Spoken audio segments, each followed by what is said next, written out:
Got traffic there. Blaster, just take it up to the departure end of the runway, then a left turn and a lowest downwind. Cessna over the threshold, coming up on the white dot, at or beyond the white dot, left turn first available. I got a high wind coming up on about a half-mile final, clear to land at or beyond. Traffic on the left face, you're following a Cessna down, low off your left. Square it up just a little bit, and then we're going to get you in. Start your descent, though. Start your descent on the base. Traffic on final, give me follow on base.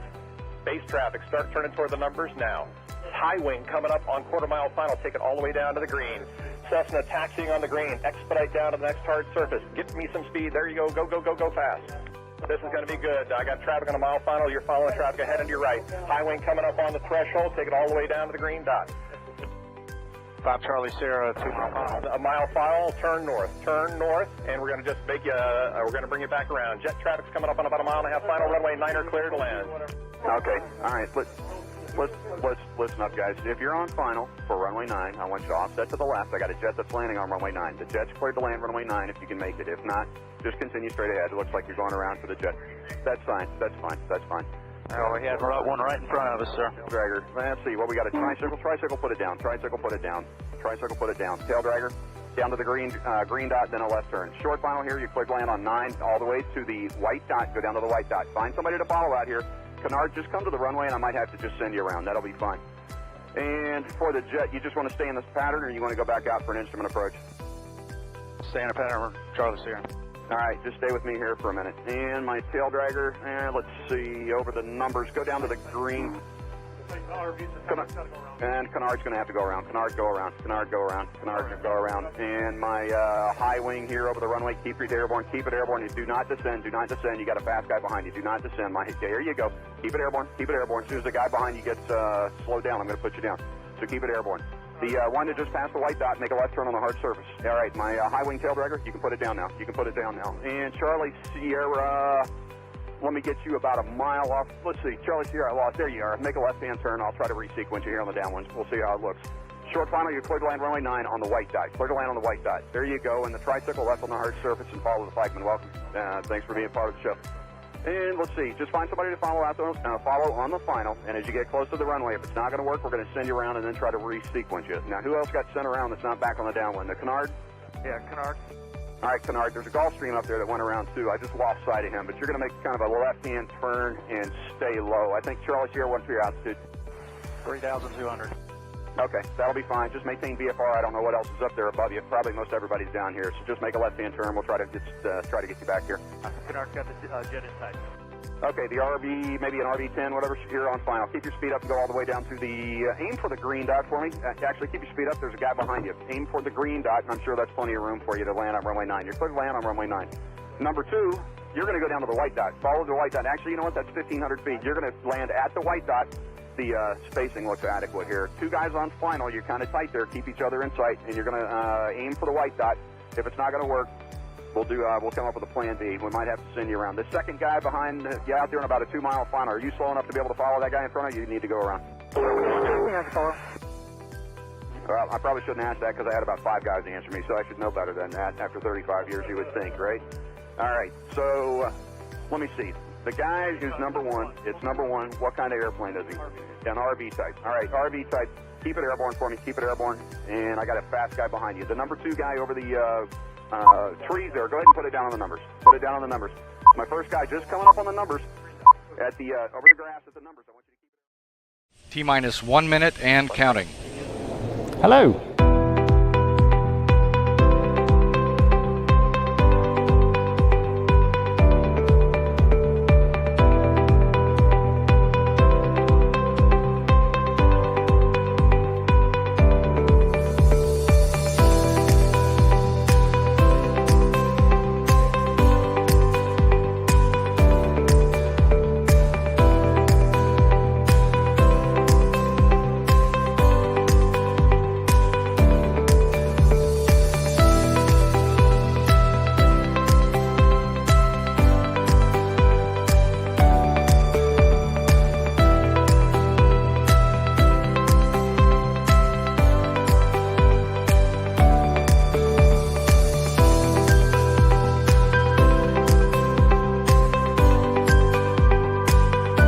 Four, three, two, one. Hello. Hello. I don't know what happened there. That happened all a bit quickly, didn't it? Hello, I guess there was a countdown, which might have been a clue. I wasn't really ready. I was kind of practicing my thing. So hello and welcome everybody. Thank you very much for joining us. As you can see, it's a few differences tonight. I'm not where I usually am. I'm somewhere else. And Johnny is looking significantly better than Johnny normally looks. Hello, Sarah, and welcome. Hello. Greenman, we've got a great guest for you tonight. We've got Mark Greenfield Greeners, who knows more than anybody else in the presenting team about the Typhoon. Well, maybe not more about it than Ed, but that's the exception. He's going to talk to us about the Typhoon later, which is good. But first of all, we have to say a big thank you to Sky Demon for sponsoring the live stream. And here is your weekly Sky Demon tip. Hi, I'm Hannah from Sky Demon, and this is today's top tip. Your Sky Demon subscription gives you access to charts for the whole of Europe and more. When you first install Sky Demon, the app will automatically download charts for your nearby countries to get you started. To install a new chart, just pan to the country in the main map view and tap this Install button. Alternatively, go to the Setup menu and tap Add Remove Charts. You'll get a list showing all available charts, and you just need to toggle on the ones you want to install, or turn off any that you don't need, and tap Continue. Avoid having more charts installed than you need, as this will make things faster when you search for airfields and waypoints. For more information on using Sky Demon, take a look at our user guide, which you can access from our website.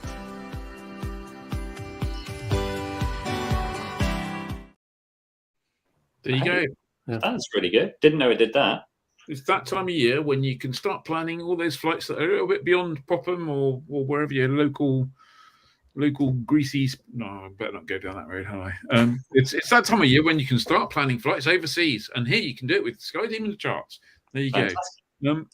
There's a rumour that the weather's going to be better this weekend, and we were hoping to have Simon Keeling along to tell us that. Unfortunately, he's in deepest Wales, and he's decided that his internet's way too flaky, so he has sent us a little weekend weather video, which I'm going to play you now, so you can judge for yourselves. Well, good evening, one and all. I'm out here in Welsh Wales at the moment, and the internet connection is a little bit dodgy, so I thought it was probably best if we did a recorded forecast for the Easter weekend this evening, because you wouldn't want to lose me halfway through, would you? Let's take a look then at what's going on. And for Good Friday, for tomorrow, not looking too bad. And in fact, much of the Easter weekend, at least the first part of it, is not looking bad either. Got low pressure out in the North Sea tomorrow. Now, what that's doing is bringing in more of an east to northeasterly flow across these eastern coasts. That brings in some cloud down eastern coast of Scotland, eastern coast of England. May well be one or two showers. Further west, though, it's looking pretty good. It looks like fair conditions. Well broken cloud. Base is about 4,000 feet. Tops at about 7,000 feet. And overall, I think we can say it's not too bad a day. Winds mostly light and from the north or the northwest, so looking pretty good. Now, for Saturday, little changes really. Still got a feed of more moist air onto these eastern coasts. So what that will be doing is just bringing in some cloud from time to time, particularly I think for eastern Scotland, for northeast England, could be an isolated shower. Further west and south, though, that's where the sunshine is going to be best. Base is at 4,000 feet, tops at 8,000 feet again. And the wind's going around more into a southeasterly. Again, fairly light. We're only talking sort of 12 knots. Perhaps up to 15 knots at most around the coast. But notice west of Ireland there, that front that's coming in. That's going to be edging eastwards during Sunday. So on Easter Day itself, looking pretty windy across Ireland, rain in the west. But you notice there, for most of the UK, it looks pretty fair. The winds are going to be coming in from a south or southeasterly direction, feeding up from continental Europe. So that brings us dry air. Now, there will be some high cloud increasing in western areas, but for many it looks as if it is going to be a dry and a fair day. Yes, that cloud increases, like I say, and base are around 4,000 or 5,000 feet, tops at about 7,000 or 8,000 feet. Good visibility, winds from the south, probably at about 12 to 15 knots for most of us. Could be up to a 20 knots in the west later on in the day, but it ain't looking too bad at all, is it? And then for Monday, well, that's holiday Monday for you. Looks like the winds come round back into the west as fronts track eastwards during the course of the day. They'll take some pretty hefty bursts of rain with them overnight, but that clears and then leaves us with a more showery day on Monday. Heavy showers affecting western coast and hills. Some of them are going to be thundery in places. There'll be some cunims in there as well. 2,000 to 3,000 foot bases in those showers. Tops at 15 to 20,000 feet, and the risk of some hail affecting western coasts as well. Maybe some more persistent rain across the far northeast of Scotland. A breezy day, westerlies at around 15, gusting up to 25 to 30 knots, particularly in those heavy showers. But I think you'll agree the Easter weekend there is not looking too bad at all. Now, if you want to be able to build your confidence in forecasting yourself, whether it's a holiday period or whether it's just for everyday flying, get yourself along to Aviation Weather School. My next course is going to be an online course presented live online by me on the Tuesday evenings of the 18th and 25th of April. Be super to see you there. Go to weatherschool.co.uk and you can book your place now. Okay, I'll leave you with that for now. Have a great Easter weekend and I'll see you next week. Bye for now. I don't know what to say. Yeah, a mixed bag, maybe. Well, I think it's going to be lovely. It's going to be lovely. That's very good. Maybe not Monday. Yeah. I'm going to go flying. Someone said there's going to be loads of gliders around tomorrow, but that's hopefully I won't meet too many of those. Right, Sarah, you need to tell people about the club. About the club. So if you're not already a member, then join today and become of what we believe is the Britain's best flying club. So tons and tons of benefits. And the biggest benefit being the landing vouchers. Thanks to Coolies, we are able to give landing vouchers every month. And this month's landing vouchers for April are Bodmin, Carnarvon, Easter, has to be done every year in April, Rougham and Taton Hill. So if you join today, you'll be able to land at all those lovely places for free. And for the next couple of months, landing vouchers every month. So yeah, really, really lucky to be doing that. And also we've got the monthly webinars, and it's quite appropriate. We've got Mark Greenfield in here today because he's going to be hosting this month's webinar, which is going to be on upset prevention and recovery training. So members, keep an eye on your emails. We'll be getting a date for that soon. And if you are not a member, then join today and you'll be able to watch that webinar and also all the previous webinars. So yeah, you get exclusive access to all the content we've got. So yeah, no reason not to join. It's only £5 a month. Just join today. Okay. Good. As David Eade said, first flyer landing voucher used at Easter on Monday. Excellent. Nice. Amazing. Good. Cool. And sorry, carry on. Thought it was worth flagging in the comments because we haven't seen him in ages, but it's Dave's favourite YouTuber. Brian with a Y Turner is here and is in the comments. So good to see you there, Brian. Brian, as you know, is an FAA examiner and instructor. I thought he was the FAA administrator now. He is, yeah. Actually, he is the new administrator, isn't he? I think he's going to be Biden's nomination for that. So. Yeah, good, cool. We look forward to seeing you in Oshkosh. That's for sure this time. Absolutely. All right, who wants to give a quick update on Fly 23? Should I do that? Yeah, go for it. Yeah, sure. So Fly 2023, remember, is a rerun of last year's campaign, Fly 2022. This year it's Fly 2023 minutes and visit 23 airfields. They don't have to be brand new airfields. They can be, but they don't have to be. On the centre of this campaign, if you like, the challenge, is the Flyer Forum, where we have a special thread going and people are posting how they're getting on with the Fly 2023 challenge, if you like. And there's some great content in it, some really good stories. People are marching on with those minutes.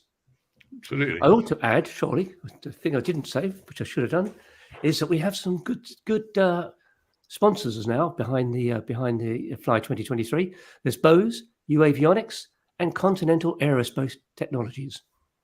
Fantastic. Thanks to all those guys for supporting that. And I think there's going to be some great prizes later on in the year that we'll talk about. That's absolutely. Which reminds me, I need to talk to you about one of the prizes from last year, Dave. Anyway, let's move on from that swiftly because no one's really interested in that. Let's have a quick first up on the news. What have we got, Dave? You go. You're first. Right. So first story is that we have a new issue of Flyer out this week. You might remember this is a compilation of all the articles we put, or most of the articles that we put on the website over the last 4 weeks, and we produced it in this PDF version for members to download so you can read it offline. So as you can see there, the cover story is Learning to Fly the Wacky Wabbit. This is written by a girl called woman called Megan Bowden, who is actually a commercial pilot.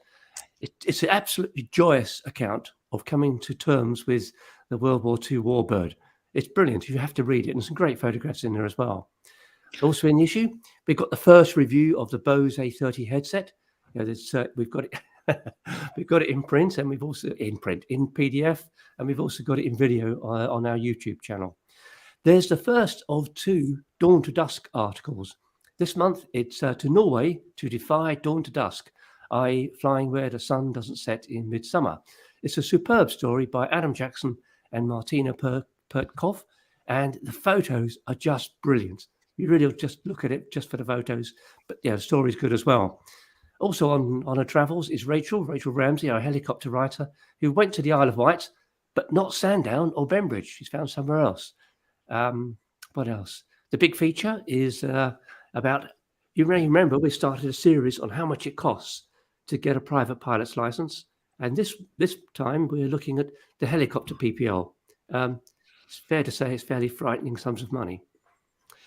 It's shocking sums of money, isn't it? It's like probably twice to more than twice the fixed wing stuff.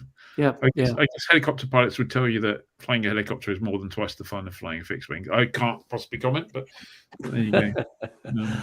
And the final thing I want to just mention is that Dave White has come up with a series of tips, which he called, this was his headline, called "Pimp My Life Jacket." In other words, make the life jacket work better for you in the event of ditching. There's some really good stuff in there, despite the headline. So Dave White with a sequined life jacket. There's no sequins, no disco ball. It's all sensible survival stuff, isn't it? Yeah. Here's a question for you, Ed, and or for anybody else in the comments who happens to know that Harvard on the cover, which is the Wacky Wabbit. Is it called Wacky Wabbit for any good reason, or is just someone just picked just the name of the aeroplane? So it's terrible. It's truly, truly awful. It would. Well, why do people do that? I don't know. Right, Ed, tell us about some more airplanes. Yes, well, the opportunity to see plenty of aeroplanes later on this season, because it'll be the LAA has said that the grassroots rally will return. So following last year's successful event at Popham, and the LAA has announced this year's event for 2023. It's a couple of weeks earlier, on the 18th, 19th and 20th of August. And just like last year's event, it aims to take the association back to its traditional roots with a smaller social event. Simon Tilling, the LAA CEO designate, who takes over from Steve Slater next week, said the LAA Grassroots Flying was a great success last year for us, with over 3,000 visitors, 30 exhibitors, and a total of 350 visiting aircraft. It's a different event to the past LAA rallies, and we're working on plans for a continuation of a large-scale event in the future. And I think that's still subject to finding a new venue. So for this year, a return to Popham. But we really enjoyed the grassroots flying at Popham last year. It just had a good vibe to it. So, and hopefully, certainly the LAA are putting their hopes on the fact that the earlier mid-August date will mean longer evenings and more scope for flyers from further afield to arrive, and milder conditions for those who camp under the wing. So, fair enough. So, does that mean that as of today Steve Slater's last day then? No, Steve Slater's last day, I believe, is next Wednesday. I think there's there's a transition, but certainly Simon starts on the 11th, which I think is Tuesday. So That's right. Yeah. So okay, cool, right. Dave White says sequins. Sequins. Don't Yeah. knock it till you've tried it, Ian. Dave, you know very well that I have tried. Only on weekends. Yeah, I'll see you Saturday. Right. Anyway, moving on quickly. Talking of airfields, they've got huge amounts of space. Dave. Yep. So Cornwall Aviation Heritage Centre is in the news again. You may remember it was in the news last autumn. They've been given an ultimatum by Cornwall Council. They have to be out of the site by next Tuesday. Just next Tuesday, really. I took, because it's not very far from me, I took a drive up there this morning, and first of all, I've been to Newquay Airport. It's blinking huge, really huge. And the Aviation Heritage Centre is round the back of it, if you like. And they've got a great site. It's a wonderful site. And anyway, the place was buzzing with the volunteers. The volunteers keep the Cornwall Aviation Heritage Centre going, as they do on many of these museums. It wasn't buzzing with volunteers. It was buzzing with cutting discs, I expect. Well, they were busy moving some of the aircraft into more. The Cornwall Council has said they can use some areas for those aircraft that are going to have to wait to be picked up, because some of them have been lent to the museum, to the Heritage Centre. But others were just packing everything up, and trying to get it back to owners or finding something to do with it. But they have to be out by the end of Tuesday. So on Tuesday, that's it. Now, I did ask Cornwall Council why they're doing this, because it does seem a bit heavy-handed. And there's another side to the story, as always. It turns out that the Cornwall Council offered them a new lease in 2019. It was turned down on the basis of being too expensive. I don't know how much of a hike it was. They haven't revealed that. But they've been negotiating ever since, and it's dragged on and on and on. And Cornwall Council have just said, that's it, guys. You've had your chance, and you haven't signed a deal. You haven't come up with, you haven't got anything sorted out yet. That's it. It's a very sorry state of affairs. The ones I feel very sorry for are these volunteers, because most of them are in their 70s and 80s. Many of them are ex-RAF, many engineers amongst them, and it's going to be gone for them. And one of them I was talking to was almost in tears about it. He didn't want me to mention his name for obvious reasons. Yeah. It's like, the whole put aeroplanes aside waiting for owners to come and collect them. Things like the Nimrod they've got there. It's like the RAF are just going to go, well, we'll just scrap that. So, and there's dissolve. Yeah, there's a Vickers Varsity there, which is tucked away behind a couple of other aircraft. How on earth they're ever going to get that out? I don't know. It's a big aircraft. So do we know what they're going to do with the space once the museum's gone? Apparently, there is a tenant who's going to take it over, but they haven't revealed who it is or exactly when they're moving in. Okay. But there is a tenant, yeah. Cornwall Council make the very valid point, I think, that it costs the council money, the airport, the whole airport, and that money obviously comes from council taxpayers. It doesn't come out of, there's no money tree in Cornwall. And so they're keen to reduce how much... They all voted Brexit. And they're keen to reduce how much of a burden goes on to council taxpayers. So they're looking for a commercial rent on various premises. Well, all very sad. Let's move a little bit further east. What's going on at Plymouth then? Plymouth was in the news this week because Fly Plymouth, the campaign group trying to reopen the airport, has made an offer, a financial offer, to Plymouth City Council, to take over the lease. At the moment, the lease is still held by Sutton Harbour Group, a local property development company, who basically are playing hardball over the value of that lease. Plymouth City Council, I have to say, is not in a great place at the moment. You may remember they've been in the news for cutting down all of the trees in the city centre overnight. So they're in a very difficult place at the moment. Plymouth City Council, this is probably not top of their list. A bit further east again, Exeter, still in the southwest. Exeter Airport has had an airspace change proposal rejected yet again by the CAA. This time, the CAA said it doesn't match what's in the airspace modernisation strategy, and they've rejected it. This Exeter has had this airspace change proposal in since 2018, and it's not made it out of stage 2 yet. There's 5 stages to go through. It's not made it out of the starting blocks. Right. So there's a post on Facebook from Faraway Common who are basically saying that Exeter claim that they engage with stakeholders, but as a stakeholder, Faraway Common tagged in the CA saying, "I can assure you they haven't engaged with us." Yeah. So clearly, well, who knows? Who knows? Right. Got a quick story here. Have you done on the airfield? Yep, done on airfields. Yep. Great. Quick story here. You'll remember a little while ago, there was the Civil Aviation Authority put out a consultation on what they were going to do about licensing. Well, they finally produced the what have they produced? They produced the consultation response document, not the actual new regulation. This is just kind of what you said. There's a few surprises in there, I have to say. The first surprise is 85% of respondents agreed that the licensing system needed to be simplified, which is, fair enough. Who wouldn't? But that means 15% of the people out there thought it didn't need to be simplified. Hello? They're either like geniuses or they're so stupid they didn't understand the question.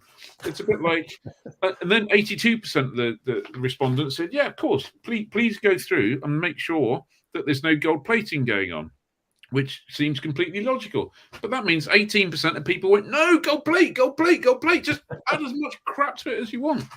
Ridiculous. And then there's a whole bunch of other stuff in there. Go download it, take a read. It's not too dense. But the other interesting thing was at the end, obviously all of these proposed changes to licenses, you have to come up with an idea about what you're going to do about existing licenses. So the CA kind of, their ruse, should I say, maybe I shouldn't say it was their ruse, but maybe it was their ruse, was here are 4 answers. 2 of them are blatantly ridiculous, including one that said, make everybody change to a new license and make it mandatory and make them do it immediately, which no one's going to vote for that, but we'll come back to that in a minute. And then the option that most people supported was 40% of people said, you know what, why don't we just deem the old licenses to be valid?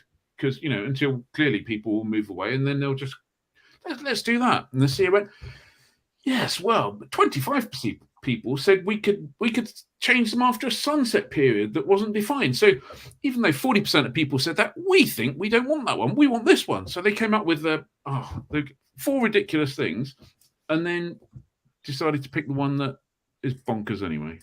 So CA, come on, you can do better. And coming back to that other thing, last point here, the 8% of the people surveyed said yes, make everybody change their license immediately and make it mandatory. I mean, that's 8% of 1,200 and whatever people who answered that question. So that's 100 people who said that.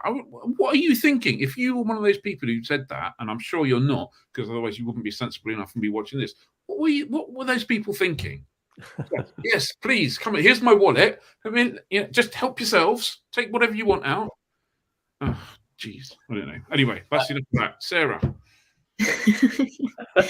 Follow that. Thank you. Following on from that, so my news is about City Airport changing its name and going for a full rebranding this week. So just this week they've announced that they are now going to be Manchester Barton Aerodrome, which I much prefer. I think it's so much more friendly.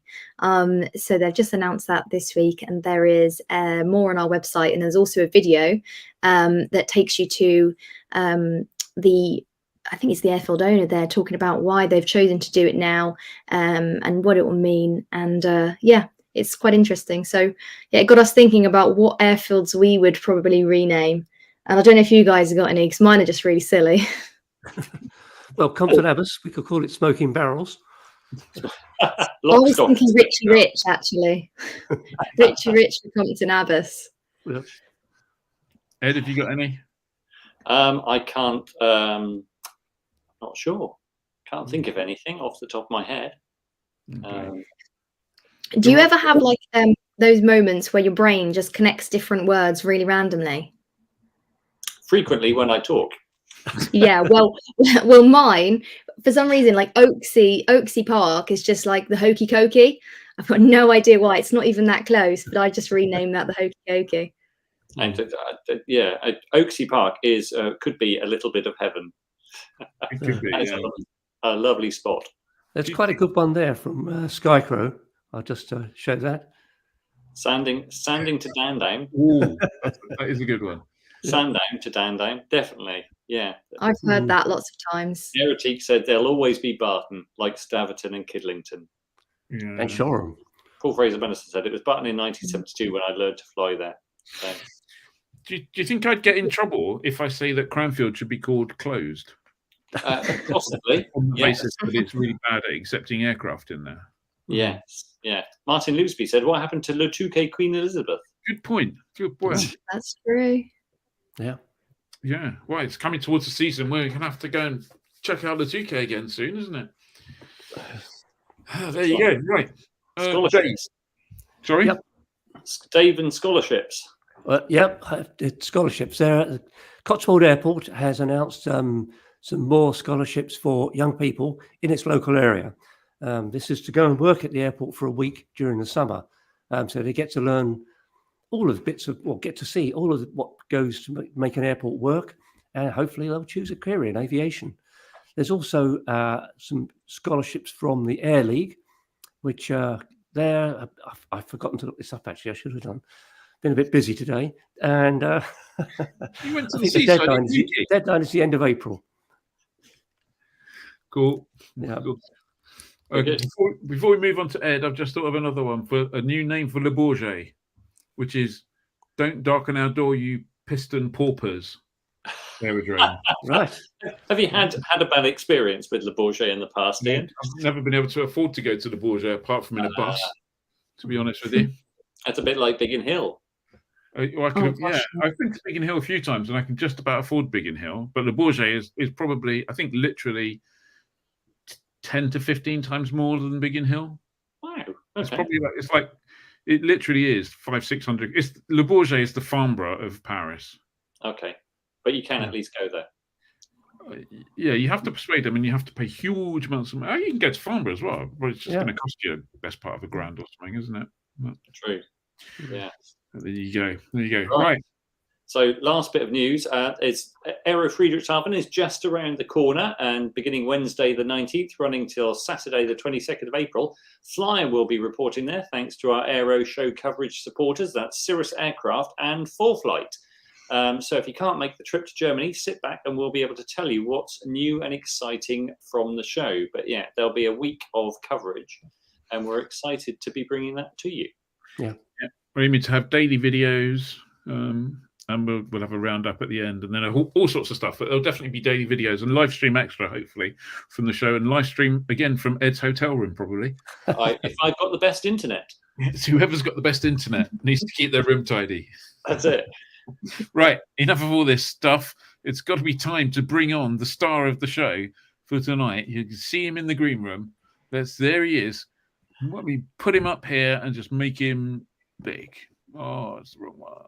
Why isn't that working? What? There you go. Evening, guys. Hi, Mark. Hello. So, Ian, I have to say you've set the bar pretty high for passion this evening. Normally, I'd expect to be the most emotional person on one of these, but it's a difficult challenge to beat tonight. I don't think you're either going to break into a sweat trying, Mark. We were discussing earlier about who's going to lead the interview with Mark then, and we all decided that all you needed to do was just approach very carefully, like a big firework with the little lighter, and hopefully there's a long fuse, and then set it off, and then we could all go and log out for half an hour. Is that true? Not at all. I'll just answer any questions with yes/no answers. Okay, excellent. So in that case, I'm going to light the blue touch paper. I'm going to say, Mark, could you tell us what your involvement is in the Typhoon project? Or better off, start off by what is the Typhoon project? What's your involvement? And then maybe you can tell us a little bit about the history and what percentage of parts the Sea Fury and the Typhoon share. Well, obviously, I'd bow to Ed for any of those statistics. But so the Hawker Typhoon Preservation Group was established in, I believe, May 2016, specifically with the intention of restoring a Hawker Typhoon back to flying condition. There are no Hawker Typhoons flying in the world. There's one in the RAF Museum in Hendon, but there are no flying versions. And we think that's a real shame for a couple of reasons. One, 1,200 pilots flew the Typhoon in the Second World War, and there's lots of people stories which I could share, but which we can chat about later. The airplane was literally a game changer. Post the invasion of Normandy in 1944, the airplane, from a ground attack perspective, was genuinely a battle winner, to the extent that Eisenhower actually went out of his way to praise the Typhoons of the 2nd Tactical Air Force with their rocket attacks for halting German attacks and changing the shape of what happened post the invasion. And there are just no memorials to this airplane at all. No memorials to the airplane, no memorials to the people who operated them, no memorial to the people who flew them. And that's the reason that the group was established, to have a Typhoon as a flying memorial to all of these people who worked so hard and made such a massive contribution to winning the war. The group is also very interested in STEM outreach and getting people involved, particularly young people, understanding what's going on. As the airplane gets restored, we're hoping to get people in on apprenticeships to help restore the airplane. And yeah, I could talk all day about what the airplane actually did, and maybe we'll talk a little bit about that later on. But from my perspective, the project is primarily driven by the director, Sam Worthington-Lees, top chap, who's also an Ultimate High instructor. And he has had the personal interest that his grandfather flew the Typhoon. In fact, his grandfather's last flight, I believe, was out of West Hamlet, or the last flight of this airplane. In fact, his last flight was out of West Hamlet, which is now Goodwood, of course, before he got shot down, went to Stalag 3. And Sam is now involved in the Warbird game. It may be possible that Sam flies the airplane at some stage in the future, but that's not what the project is about. The project is to bring the Typhoon back as a living flying memorial to the airplane and to the people who made that massive contribution. Of those 1,200 pilots who flew the Typhoon, 56% made the ultimate sacrifice and gave their lives. My role, I am involved in a variety of aviation activities, primarily through Ultimate High, but also through a bunch of other things. And so Sam asked me to get involved, one, to help promulgate, to help promote, to help publicize the project. And secondly, although we will obviously take contributions from anybody and everybody, and lots of individuals have already given large amounts towards the project, I think what I'm hoping to focus on is bringing some corporate guys to the table and try and get some big checks written to support the trust. I was going to say, talking of big checks written, do you have a sum in mind for how much money you need? So thus far, the guys done an outstanding job. They raised £1.1 million, which is a massive sum. Wow. This is a one-off. It's more expensive than building a Spitfire for a variety of reasons. We don't yet have all of the parts. We have a lot of the parts required, but we're going to have to build a number of the parts from the raw data drawings. And so the estimate is £5.5 million required. So we've still got another £4 to £5 million to raise for the project. So there's still a long way to go in terms of the finances. If somebody turned around with a check tomorrow, that'd be very nice. But if we were able to raise the money immediately, then the various pieces of the project, the wings, the engine, the cockpit, the front of the airplane, the tail empennage, could be built concurrently and then assembled. And so as soon as we have the money, I'm not trying to belittle the amount of money we require. As soon as we have the money, it would take 4 years to get the airplane hopefully back to flying status. It's spooky, isn't it? $5.5 million. That's almost as much as an avionics fit and an annual on a Cessna. and 4 years is about the time it would take as well. You're probably right. But one of the challenges of this particular airplane, of course, is that it has a Napier Sabre 24-cylinder sleeve valve engine. So I was chatting to all of the Rolls-Royce test pilots come and fly with us at Ultimate High at the beginning of the season, and they were all prodding and pointing around the engine.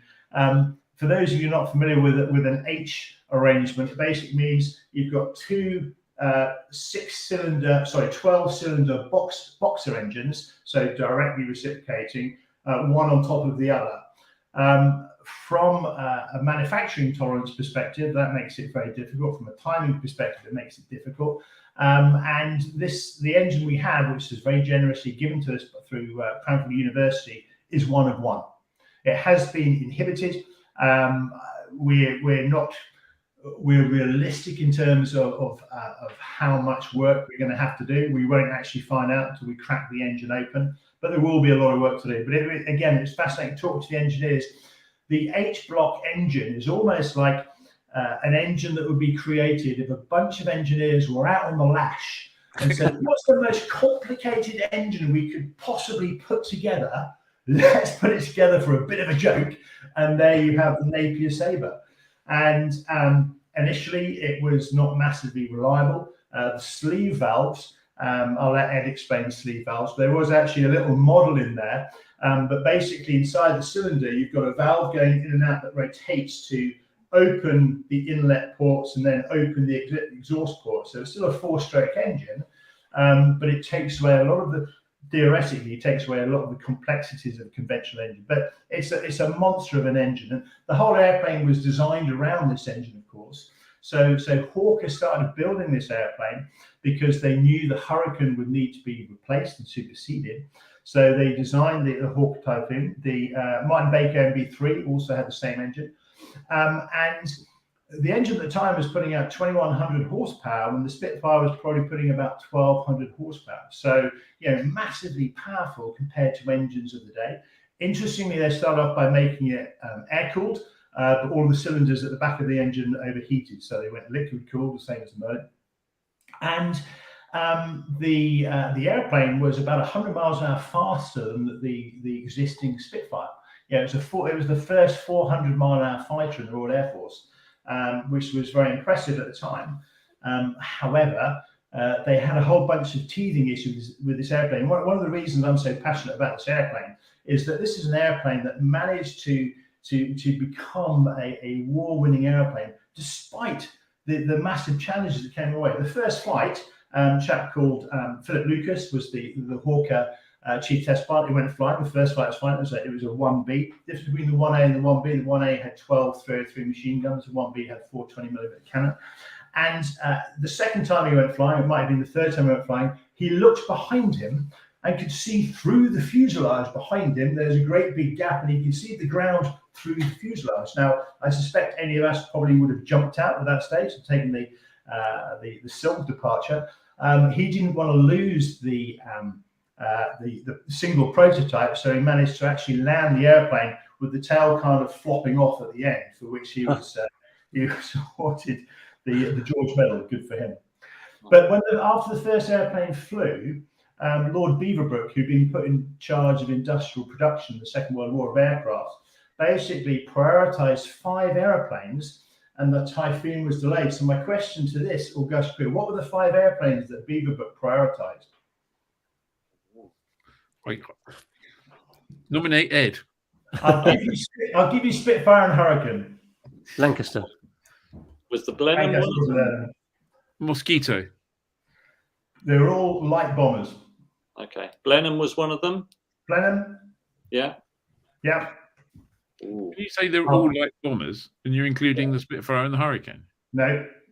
So Whitley and the Wellington, those were the 5 airplanes. So those 5 airplanes prioritized. No other airplanes were allowed to be developed. And the second prototype Typhoon didn't fly until 15 months later.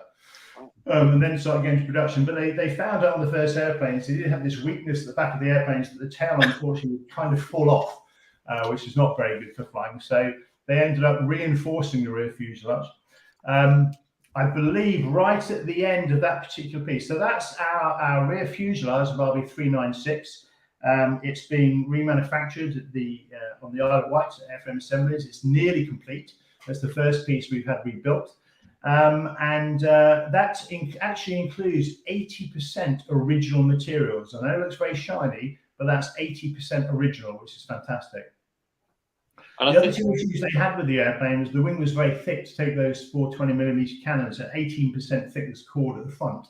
And so it ended up having a very poor climb rate. It climbed slower than the Hurricane, and it had very poor high altitude performance. So it ended up being used at low altitude where it came into its own. And they also had carbon monoxide issues, so people were passing out in the cockpit. So the pilots were having to go into full oxygen before they started up, and didn't come off it until after the engine had shut down. But they got over those teething issues. They got over all of that, and the airplane was operated in the ground attack role in 1944. Prior to that, when the FW190 was outclassing the Spitfire 5, the Typhoon was fast enough and good enough at low level to basically stop the German tip and run raids in 1943. And in 1944, the Typhoon revolutionized ground attack. So they ended up having guys on what we call cav ranks. So you have a squadron, there are 26 Typhoon squadrons. You'd have a squadron of Typhoons flying around. Someone say, can you come and sort this tank out for me? Can you sort this train out for me? And the guys would go down 2 1,000-pound bombs, 8 3-inch 60-pound warhead rockets, and the airplane was absolutely formidable. It's almost ironic now that the modern Typhoon operates in a similar role. They'll sit around, they get called in, they'll give air-to-ground support. Although there isn't the Typhoon, they're a lot further away and a lot less susceptible to getting shot down. So the Typhoon attrition rate was massive. So RB396, our airplane, was hit by flak 18 times before it shot down in April 1945. So the airplane lasted 4 months from being delivered by a lady called Diana Bonato Walker, I think, who was an ATA pilot. She delivered it, and it lasted for just 4 months, which is pretty common. Several of the squadrons had 100% attrition rates. Diving down and being shot at there's no massive future in. Diana, by the way, delivered hundreds and hundreds of airplanes. She flew 80 different types. On one notable occasion, she was delivering an airplane that hadn't been assembled very well, and half of the underneath of the airplane fell off midair. So the only way she could get the airplane back down on the ground was to land at 230 miles an hour. It's about 130 miles faster than stall speed. And as she came to a halt, allegedly, apocryphally, a flight sergeant came up and said, well, you've only delivered half an airplane, go back and get the other half. Which was an absolutely lovely story. Talking of lovely stories, who's this chap? So this is Bernard Gardner. Bernard was a Typhoon pilot, and today, big shout out to Bernard, it is his 101st birthday. Bernard has been very involved in our whole restoration.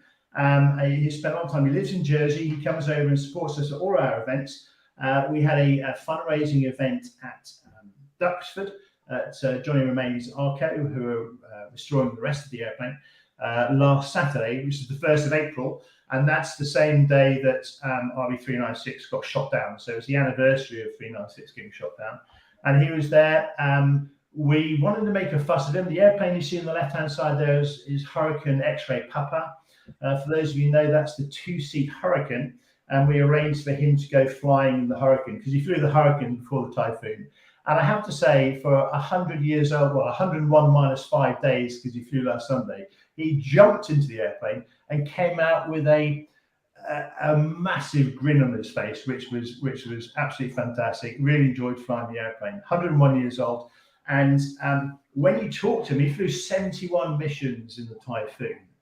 And when you talk to him about what he did, the level of what I can only describe is of just ridiculous modesty come across. He was only doing his job. Sam told a story which I've heard a couple of times before of one of Bernard's adventures.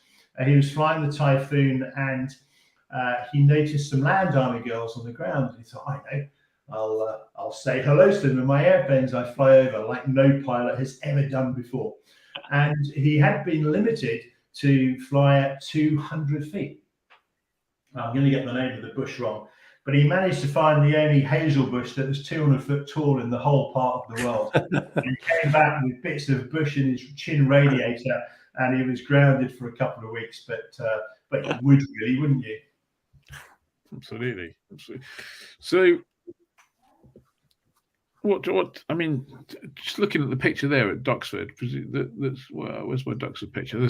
So that's laid out. That's the tail bit that kind of fell off of the first. Well, obviously not the very one that fell off of the first one. And in the middle, if I'm looking at it right, that's the fuselage bit that we saw the shiny stuff earlier. Is that correct? That's correct. Yeah, and then the cockpit in front of that, which we have a huge amount of the instrumentation from. Interestingly, we've got 3 bits of Sam's grandfather's aeroplane that we're going to put in there. And then the H-24 Napier Sabre in front and the 4-blade propeller. We have got, we didn't put everything out because we were limited by the amount of time, and it's heavy. So we've got 2 container loads of bits for the airplane. We don't have every single bit, but we're very close to having every single bit. And obviously it's not all from 396, which crashed 1st of April 45 in the Netherlands. We've got bits from a variety of different Typhoons. And as you guys well know, if you build a Spitfire or Hurricane, it's not all the original airplanes. Some of the bits are new, some of the bits are borrowed from other airplanes, but this is primarily 396. And we have nearly all the stuff. And so, as I said, it's not like we're waiting for critical pieces of the airplane to build it. We're just waiting, just the very big challenge, we're waiting for funding. So if anybody watching is keen to get involved directly, and we welcome donations from anybody. If you want to go to the website, which I saw posted on, that'd be great. And especially if you've got any corporate connections or any organisations that might be interested in getting involved with the project, we'd really like to hear to you. You can go direct to the website, to Sam, and to myself, and we would be genuinely delighted to see if there's any way you could work with us and help us. We are working on a variety of associations. We have this gorgeous company just here who is already got a Typhoon model. They're going to be doing some other stuff with us, which is very exciting. We have conversations underway with a couple of organisations. This is all prior to my joining as an ambassador. So Sam and the team will be talking to Bremel and to Rolls-Royce about various things, nothing that we can release yet. But there is a long way to go. We need another £5 million, which is a lot of money. And say if there's anything that people can help us with, please do get in touch. Greeners, Nick Allen asks, is the restoration aircraft a previous museum piece, or is it essentially a wreck? It came out of a field, as I understand, and the bits that we have not been displayed in museums before, apart from I believe the engine was on show at Cranfield, not always publicly available. But no, it's not come out of a museum. It's mostly come out of holes in the ground. Have you thought of telling the government that it's going to be hydrogen-powered and vertical takeoff and getting a grant? I confess, I had not considered that option, but never say never. So the Napier Sabre, is anyone? Has the group considered anyone, as the restoration source for that? Have you got someone in mind to take it to, or is it still kind of up in the air? So my understanding, and you have to understand, I'm apparently a recent joiner to the group, but I understand that we're hoping that John Romain at ARCO, Airplane Restoration Company at Duxford, will undertake that. I think Sam's online; he can probably confirm that. It's going to be a lot of work. The nice thing is, if the interaction with Rolls-Royce goes as we hope, we'll have access to all of the drawings, and we'll have access to all of the dimensions, so that if there's bits that we don't have, they can potentially be remanufactured. I say we're being realistic. The engine's been inhibited since for a long time. It's going to need work, but that's in the budget. But hopefully it should all be complete. Absolutely right. And we have 2 other engines which are in nothing like as good condition as the 2 inhibited engines that we have. And we may well be able to still piggyback Christmas tree bits out of them as well. Yeah. Well, have we got any questions in the? Yeah. Well, Jeff Bridges asks, and I think he asked this at the top of the show. He said, "How similar is the airframe to the Sea Fury?" Well, it's interesting. Let's have a quick chat about that. So the Typhoon 1B was replaced. It was upgraded by finding smaller cannons, which allowed it a slimmer wing, and a couple of other changes. and that was going to become the Typhoon 2. However, because of some of the early bad news associated with the Typhoon, they decided to change the name. So instead of calling it Typhoon 2, they called it Tempest. And the Tempest was, a materially improved airplane, was closer to the high-level interceptor that they wanted the Typhoon to be. I can't speak with any authority on the Sea Fury. My understanding is they're actually pretty similar. Okay. The difference is, of course, that Centaurus engine rather than the Napier Sabre. Yeah. Yeah. That Napier Sabre does look like a chunk of metal there. It looks highly intimidating, yeah. And even things like the propeller. What do you do to? And I'm guessing no one's got serviceable blades. So do you have to remanufacture that? Probably yes, and this is part of the fascination of having a unique restoration project like this, and this is why it's so much more expensive. There are something like 62 Spitfires flying. There's 17 Hurricanes flying. If you want to go get a Merlin, there are loads of Merlins you can go and purchase. There are a lot around. We have one of the Napier Sabre, and it's going to be a challenge. It's all a challenge, and that's why we're working with Johnny Romain's team, because they're very good at building and restoring unique airplanes, because they've done it many times before. Yeah. We're kind of pushing out on time a little bit there, so let's just check. Is there any more questions we need to? I don't think. Paul Fraser-Benison said, "Have you contacted Typhoon T?" You know what, Paul? Thank you very much. I'm writing that down right now.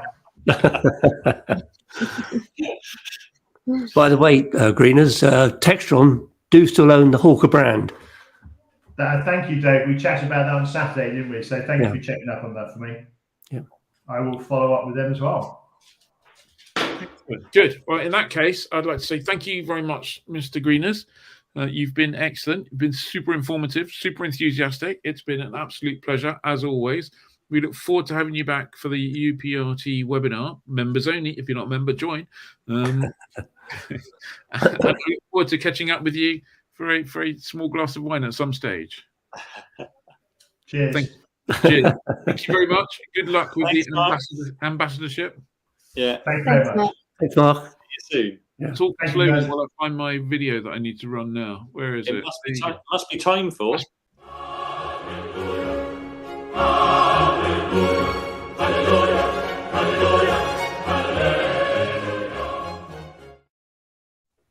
Some big numbers in that. I was looking at the Typhoon website, and they've got a breakdown. Fuselage, £400,000. That's just the rear. Cockpit, £500,000. Engine, £750,000. Front end, all the bits to hang the engine on, is £450,000. Propeller, £500,000. Wings, including undercarriage, £1.5 million. Tail section, £250,000. Electrics, pneumatics, flying controls and instrumentation, £500,000. Final assembly, £650,000. It doesn't come cheap, all of this. No. So, but what an incredible project. Yep. Definitely. Yeah, absolutely. Fantastic. So, fancy hangout. So inspired by the Typhoon Restorations group's efforts to return a Typhoon back to UK skies, that got us thinking, what other warbirds out there are there where there's not a single one flying that we'd like to see back in the blue stuff? Okay. Who's first?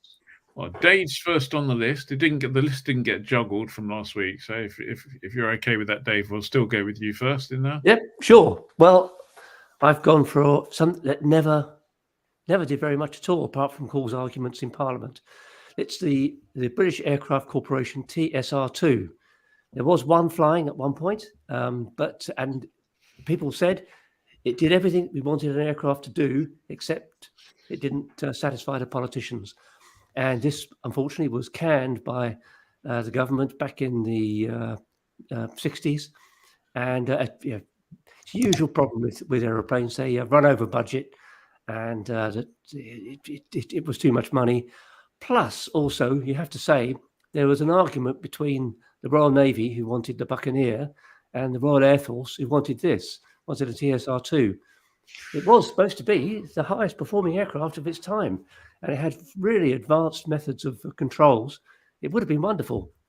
And I think it's about time we got one flying. Was it Tony Benn who cancelled that? Sorry? Was it Tony Benn who cancelled that? I think I it was. think it was Tony Benn. It was a Labour government, but I suppose it could have been Tony Benn. I don't know. Who knows? Someone in the comments will know. Yes. Yeah, an incredible piece of kit. Yeah.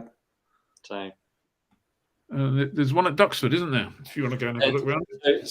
So I think there was something like 5 or 6 that had been finished or were on the production line. The one that flew, XR219, was sent to Shoeburyness, where it was blown up as part of gunnery trials. One went to Cranfield, so probably sat alongside the Napier Sabre that's going on the Typhoon as an instructional airframe, and Duxford got the other one as well. So just 2, and the rest of the bits they chopped up. Oh, that's right, Cosford. Yeah, the Cranfield one went to Duxford. Cosford had one from the start. So, and people are reminding us, Duncan Sandys was the guy who cancelled it. Right. There you go. Well, I apologise to Mr. Ben. Mr. Ben, I got you wrong. Right. Okay. Well, let's jump around a little bit, and I have to say it's a strong start there, Dave. Sarah, you're up next. Cool. So I've gone for what I think is one of the strangest looking things I've ever seen. So this is the Northrop Gamma 2C, and it's got the biggest pair of trousers and boots you've ever seen. Like, just looks like it should just stomp along the ground. So this is a single engine 2C all metal light attack bomber. So it was actually designed first of all as a long range cargo aircraft in the 1930s by Jack Northrop. And then in 1932, they joined with Douglas Aircraft, and they decided to militarize the Gamma 2, and it was used as a light attack bomber for the US Army Air Corps. And that was named the Gamma 2C, which was finished in 1933. And Ed, Fountain of Knowledge, informed me earlier that it was purchased by the British Air Ministry, but it didn't pass. And it was actually given the serial number K5053. And the next serial number that was given out was K5054, which actually belonged to the prototype Spitfire. So, yeah, and it was apparently, actually, it has a speed record, this aeroplane. So that was, I think that's held by, was it Howard Hughes? And he set a world speed record for a recognized course, which was Los Angeles, California to New York. He did it in 9 hours and 26 minutes, an average speed of 259 miles per hour. Wow. But I just refuse to believe that, because it's just a funny looking little thing. And apparently those trousers are meant to be aerodynamic, but they just look so chunky. They do look. Well, they certainly are trousers. I like a trousered undercarriage, and Darren in Averitique says, "I bet Ed loves those pants." There are some trousered undercarriages that just don't do it for me, and that is one of them. It's like this is not the svelte Chiltern-esque, lovely tapering legs. It's the equivalent of Oxford bags, is it? Can I just award some extra geek points there? For the serial number and the one the Spitfire one. That was great geekery, Ed, and great geekery apprenticeship there, Sarah. Well done. Thanks, Ed. It's the fact that we gave it away to the Russians. Apparently, it's like, quick, get rid of it. Right, I'm gonna jump in next with a quick one here. Mine is I changed this earlier, so I need to be a little bit careful. Mine's the Supermarine Attacker. Look at that. Beautiful, beautiful, sleek jet, isn't that? That was kind of based on the Supermarine. Well, it was based as a development of the Supermarine what was it called? The Spiteful. That was it. Supermarine Spiteful, which itself was kind of like the last development of the Spitfire, I believe. They decided, let's chuck an engine in it and see what happens. Best part about it was a tail dragger. I mean, look at that. Wacky. Oh, fantastic. And that was the first jet that the Fleet Air Arm had.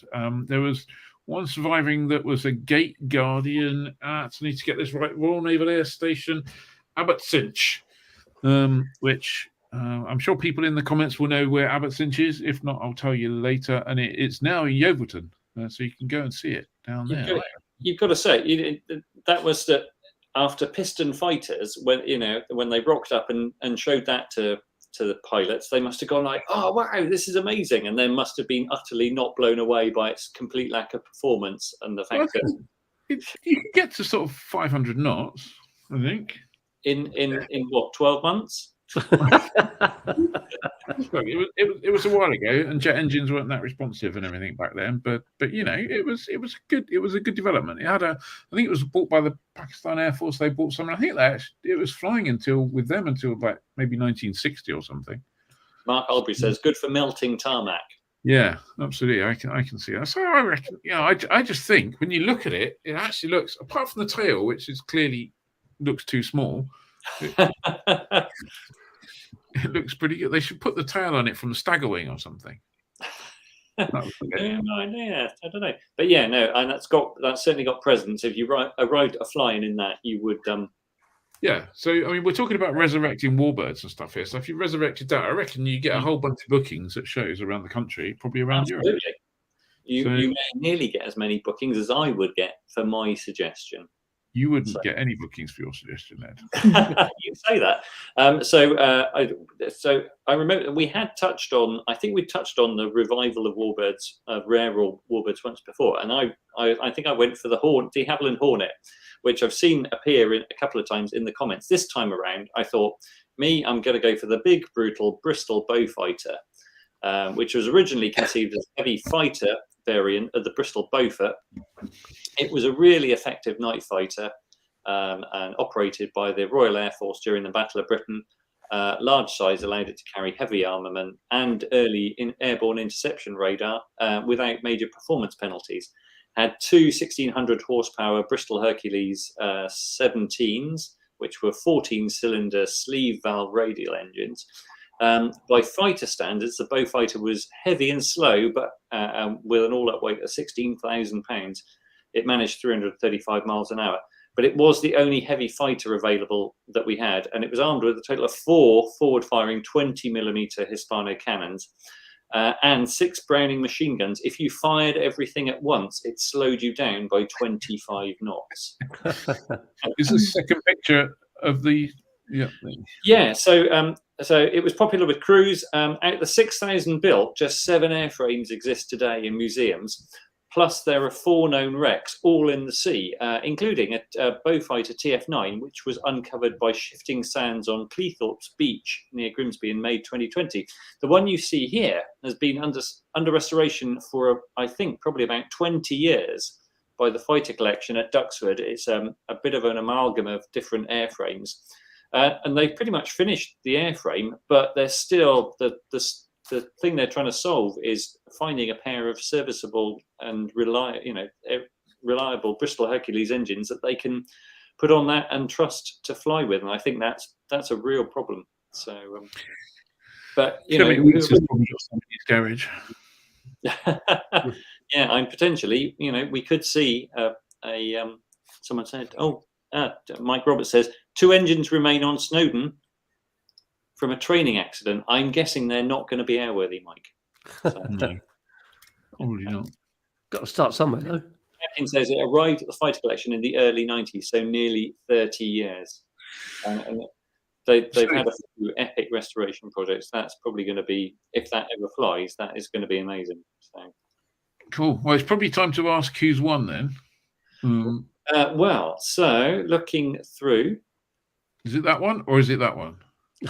There's a few in there for me. Mike Walling says Sea Hornet. Pierre Williams says de Havilland Hornet. Martin Hand says Dave wins. What else have we got? Just scrolling around. Well, there's a lot of it. Ferry Battle and the Wellington would both be worthy. They're not trousers, they're bell bottoms, says Annabelle C. That's probably that's got to be Sarah's Lockheed Gamma pants. What else have we got? Mark, Dreadful Aeroplane. What's the Dreadful Aeroplane? Ian wins Tail Dragger 2. That's nice. I think that's Ian's jet. Mark, what's the Dreadful Aeroplane? Oh, surprise. The Attacker was an awful aeroplane. Right, it looks beautiful. It flew like a brick. That doesn't matter. Ed wins, Dave wins, Ed wins, Ian wins, Ed wins. Wonderful. Can I fly it for you? Yeah, I guess so. Ian wins, Ed wins, Ed wins, Dave wins this week. Dave wins. Ian, it was close, but Ed wins. Great looking aircraft, but Ian wins. Ian wins. Has to be Ed, as I'm in Bristol at the moment. Dave wins. Well, I don't know. This is Dave and Ed equal. Half Dave, half Ed. Ed wins. I feel like I should have the casting vote, in which case it's the Sea Hornet. Sea Hornet. That's your choice, Mark. Is a good choice. Ian wins. I didn't pick the Typhoon. Yeah. Attacker was awful. There we go. Mark Greenfield says so. Dave wins. I think we all get participation awards in that. I would say, Greeners, you're right. The Sea Hornet. Wouldn't that be an incredible thing to see flying? There's a group in Canada who are restoring one to flight.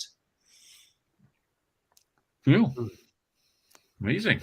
Good. Right. On that basis, I think we've already run 5 minutes over. So, Dave, would you mind rattling through the events that are coming up this weekend? Yep, this weekend, Saturday is a Festival of Flight at Perth Airfield. Saturday and Sunday, there's an event at Shuttleworth, which is called the Easter Bunny. A week on Saturday is Saturday 15th. The Vintage Aero Club Spring Flying is at Tour Western. Also, starting on Saturday the 15th, it runs for 16 days, to the 30th of April. There's a competition called Top Nav, which runs across various airfields around the UK.